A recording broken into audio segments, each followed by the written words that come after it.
So, I just saw Trap the other night, and boy, was it a trap to sit through. That's really the best I got. So, if you don't know, M. Night Shyamalan released a new movie called Trap, where it's a story about a guy who's the main character, and he's taking his daughter to a concert for some singer, and then, he's trapped because he has a little secret.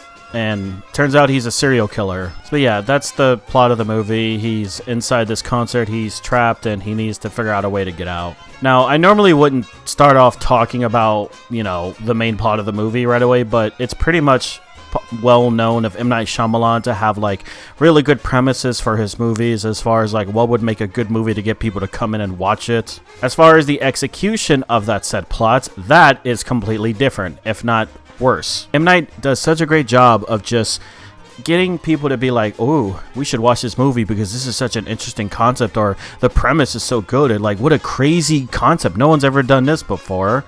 And while that's not always true, it pretty much always is when it comes to M. Night Shyamalan. I also want to take this moment to help people understand that Warner Brothers is also producing this movie. They canceled all their other movies when it comes to Batwoman and the Coyote movie, I forget what it's called. That was completed, by the way, or at least almost completed. And they decided to shelf these movies for a tax write-off, which is a fucking scummy thing to fucking do. But M. Night Shyamalan, he could just have his own movie released perfectly fine. M. Night's always made banger movies, apparently. It's did they not realize who was the one directing this movie, or at least in charge of it? So yeah, fuck you, Warner Brothers. As far as M. Night goes, I mean, what do I even gotta say? He's made some of the worst movies of all time. Obviously, I will say this all the time. Avatar, or The Last Airbender by M. Night Shyamalan is the worst movie ever made by man. And his other movies recently has also just not been that great, like Old and Knock at the Cabin in the Woods, whatever it's called. Although I kind of enjoyed it, but not for a lot, just very small parts of it. But yeah, he pretty much has not been doing great as usual. But who knows, M. Night, he does a good thing. He does one good thing, and that's getting people to come see his movies, regardless of the trailers. So I went ahead and watched it, and yeah, we can talk about it.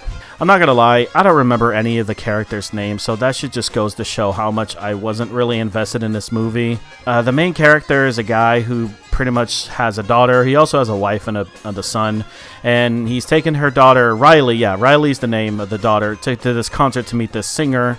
And everything's supposed to be a very chill day until he realizes that there's a lot of police and the cops there. And eventually he asks one of the guys, Jamie, who works there, about what's going on, and he befriends him and everything because there was something with the shirt. And Jamie spills the bean, and it's hey, the butcher is here in town, and they are planning on capturing him. And the main guy is oh, wow, Cooper's his name. He's oh, wow, I hope they really get him, even though Cooper, turns out, is the butcher. And we're going to get to more about the butcher later. So he eventually just starts off by just trying to figure out a way out. He tries to go through some secret compartments, tries to go backstage, tries to sneak by people, and then he tries to go into an employee-only location. He actually steals a badge, and he ends up getting inside and takes a walkie-talkie and a radio type of thing. And he's listening in on the police, and he's figuring out where they're going to be at all times. But eventually he just keeps getting cornered and cornered until he realizes he needs to make a big plan. And so he decides he's going to get his daughter to Riley. He's going to get on the main stage to be the dream girl, whatever it's called, for Lady Raven. That's the singer who's performing. And he eventually does it by lying to M. Night in real life. He plays the uncle of Lady Raven. And then he gets him to be oh, hey, you could be dream girl. And then so Riley goes on stage, and he figures out a way to get backstage. A lot of stuff that I'm skipping, but honest to God, it's just not important. There's the leader of the police force that's trying to catch the butcher is a woman called Josephine, also part of the FBI. They're there investigating every single male that exits the concert when it's over, and yeah, she's pretty much just looking for the butcher. So afterwards, after the main concert, Riley gets to go backstage, meet Raven a little bit. That's where they also kind of interact with the Thinker, which is this guy played by Kid Cudi, by the way, which I didn't even know until after the movie. He figures out a way to get escorted outside of the concert perfectly fine by blackmailing Lady Raven. So at the beginning of the movie, it was confirmed that Cooper, or the butcher, had a victim kidnapped, pretty much trapped in a basement, and he's going to let out some chemical, I forgot, I think it was CO2, where he'll die and whatnot, and he was like, hey, Lady Raven, escort us out when your limousine or this random guy you don't know dies. She does it, and therefore she's like, hey, okay, you can go in my limousine, we'll take you home. And then Lady Raven also tries to up the ante by being like, hey, Riley, can I come to your house and meet your family? And then Cooper's like, oh, well, no, that's happening now, so I need to figure out a way to keep control of the situation. So she's there in the house, and then they all have dinner and whatnot. They meet the family, and then Cooper's like, well, I bet you've had a long day. Maybe you should leave. And then Raven's like, oh, no, actually, I want to play piano. And then she plays the piano, you know, getting really close with the family, even though she's a stranger to this family. But I guess because she's a celebrity, it doesn't matter. And then she, you know, has a plan to, like, take Cooper's phone and go into the bathroom, lock herself in there, call the victim, which I guess she just knows how to. I guess the phone was unlocked, but whatever. She calls the victim and gets on her own Instagram, is like, hey, is anyone in this area? Can you call the police? And then that happens, and they figure out the clues of where the victim are, or where the victim is, by the last places he remembers. I'm laughing because it's kind of ridiculous thinking about it. And so someone's like, oh yeah, actually I know that area. I know exactly what statue at Broken Line you're talking about. And they're like, I'll call the police now. And then she's like, oh yeah, cool. And then Raven's like, oh hey Riley, by the way, your dad's the butcher. And there was a really bad line delivery of, oh. And then he goes in there, tries to escape. But Lady Raven's like, I already did it. So Cooper's like, fuck it, I'll just throw you into the river. Then he tries to leave. The family's then in the way, but Cooper's like, no, get out of the way. And then the cops come. And then Cooper's like, okay, I'm just going to run away, and I'm going to stay inside the house. So he does that, and then the cops go inside the house, and then he runs away again on the ground to the neighbors, and he takes a car. But Lady Raven's inside the car because she was resting. There's so much happening. I know. I'll explain in a minute. Then he kidnaps the car with Raven inside. And they run and stop. Some fans see them and they're like, oh, is that Lady Raven? And she rolls down the windows like, hey, send help. And then everyone's like, oh, what's going on? The police show up. But Cooper escapes again by putting on some merchandise that just so happened to be in the passenger seat. My God, it's just crazy talking about this afterwards. So he runs away and goes back home to his wife. And they're like trying to rip off Breaking Bad, but not really. It's just a joke. But no, he comes home and is like, hey, wife, I'm here, I'm home, I'm the butcher, I guess you knew. And then Cooper's like, I bet you always knew, huh? And then she's like, yeah, I kind of knew that one time I thought you were cheating on me. I found some stuff in the shed and whatnot. And she turned it to the police. And that's how the police knew that the butcher was going to be at the concert, because of his wife. And he's like, I'm going to kill you now. And the wife's like, okay, but first let's have some pie. I made you a pie. And then Cooper's like, oh boy, what flavor? And then she said, oh, you've been drugged. And then he collapses, gets tased a bit. He's taken to prison, he's arrested and whatnot.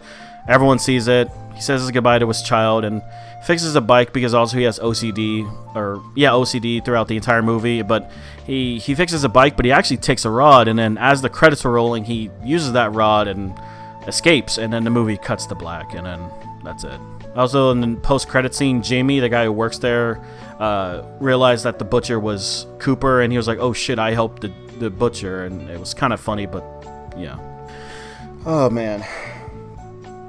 So a lot happened in the second half of the movie that I just really didn't like. I really enjoyed the first half of this movie, and I really thought that M. Night was gonna make a good movie that I was just gonna like, but unfortunately the second half of this movie is just so bad.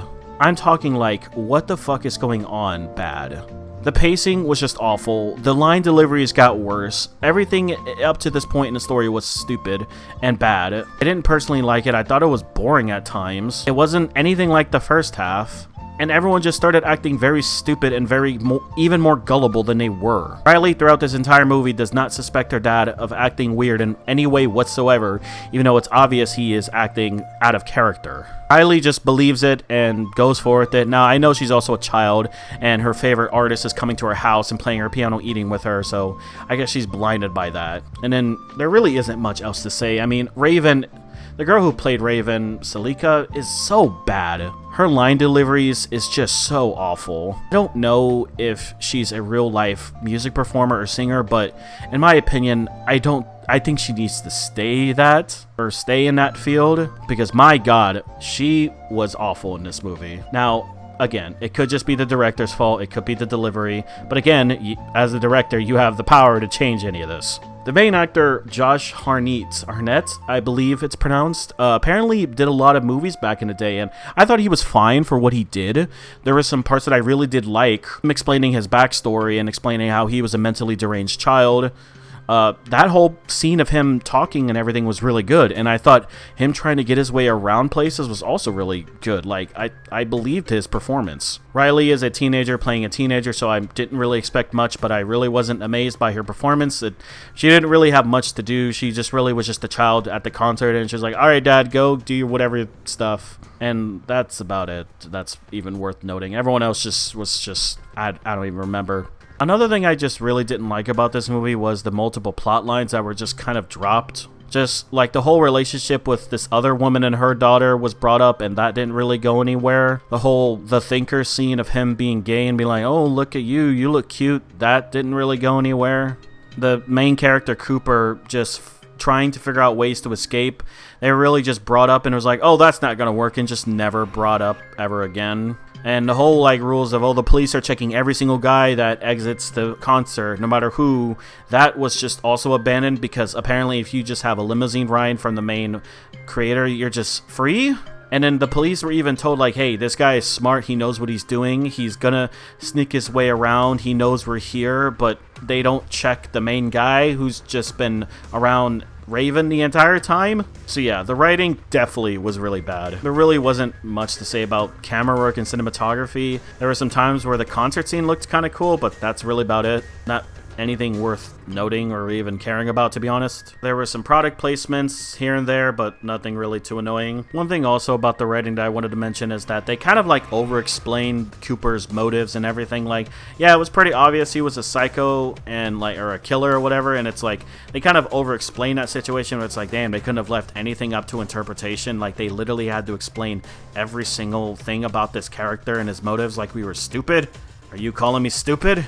Also, the whole, like, the Cooper's main weakness is just being treated like a child. That was just very fucking stupid. There's nothing more that takes me out of a movie when this character who probably has a lot of trauma, his only weakness is just being treated like a child or talked down to and be like, it's okay, Cooper-san, you can, mommy doesn't hate you or whatever. And it's like, why are we doing this? Are we still doing this for these killers in these movies? I didn't really gain anything from this movie as well. There really wasn't nothing to learn from, except, I guess, watch out for who you marry and watch out for the neighbors who are just so happen to be psycho killers, in case they are or whatever, because you never know. They're always hiding among us, and they're always in plain sight, I guess. I guess also just make sure you just don't give personal information to random strangers who could be a psycho killer. Also, just make sure your dad isn't acting weird. There really isn't anything to take away from this. As far as the music goes, I mean, the whole concert was the whole scene. I don't know any of those songs. I don't know if they're original or, you know, someone made them, but they're not memorable at all. So, you know, maybe this movie will get a sequel because I guess he escaped, but we'll see about that one. M. Night usually loves to leave his movies on cliffhanger, so who really knows? Honestly, the more I think about it, there really just isn't much of this movie that's even...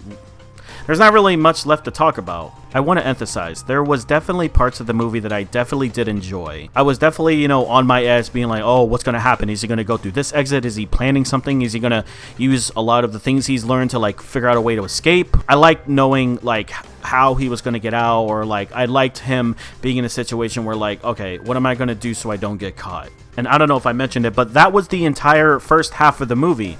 The second half of this movie just fell on its face and just dragged on way too long. It was just so unnecessary for most of the parts. Like, there was just so many parts that, like, we just did not need to see. Like, it was just a waste of time. Like, him just getting away, like, twice in a row. It's like, did we really need him to get away twice just for the plot to, like, deepen this much? Could he have not just ran away one time and then went back home to his wife while the police were still looking for him? Did we also need to have these long, drawn-out scenes where the celebrity Raven is, like, playing piano for them or eating it with them? Like, again, I guess we kind of did because she's in the house and it's... But did we really need to? I don't really know. I just thought it really wasn't that good in my opinion. I will say this definitely isn't M. Night's worst movie he's ever made, but it's definitely It's definitely mid. That's all I gotta say when it comes to this movie. I think it's personally mid.